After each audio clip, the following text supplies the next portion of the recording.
که د ظلمونه پوره نشوه ګرانه وطنه جنکۍ به دې ګټي نه. چې کله د هند ویش وشو په 1940 کې نو دوه لوی ملکونه په وجود کې راغلل چې یو ته موږ نن سبا بهارت یا انډیا وایو او بل پاکستان.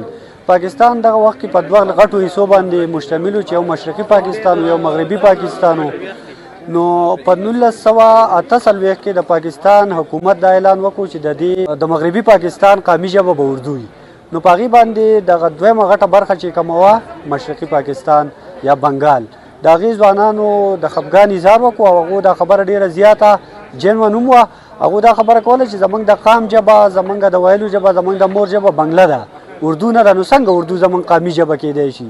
د دې لپاره هغو هلې ځلې شروع کړې د ریاست خلاف احتجاجونه شروع کړل.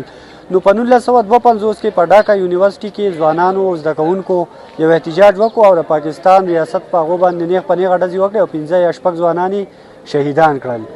نو د هغې نه پس بیا په 18 نومبر 1999 باندې یونسکو کومه چې د یونایټډ نیشن UN ځایلي اداره ده هغې دا فیصله وکړه چې د دغې په یاد کې او دغو ته د درناوي ورکولو په توګه باندې 21 فروري د مورنو ژبو نړیواله ورځ په توګه باندې په ټوله نړۍ کې ومنځلی شي. نو د هغې نه پس په دنیا کې دا د مورنو ژبو د نړیوالې ورځې په توګه منځلی کېږي. 21 فروري ده هر قام د خپلې ژبې سره د مینې په خاطر باندې لګیا دی هلې ځلې کوي. رڼا ټولنه هم غواړي چې پښتو ژبه مخ په وړاندې بوځي په خپل بچو یې وپېژني. په دې سکول کې مو دا ایونټ یا دغه غونډه را جوړه کړه په دې خاطر چې زموږ بچي هم لږ د پښتو سره اشنا شي. ریاست خواصې هم په دې کې څه کنټریبیوشن یا څه لاس پرې نه وایي.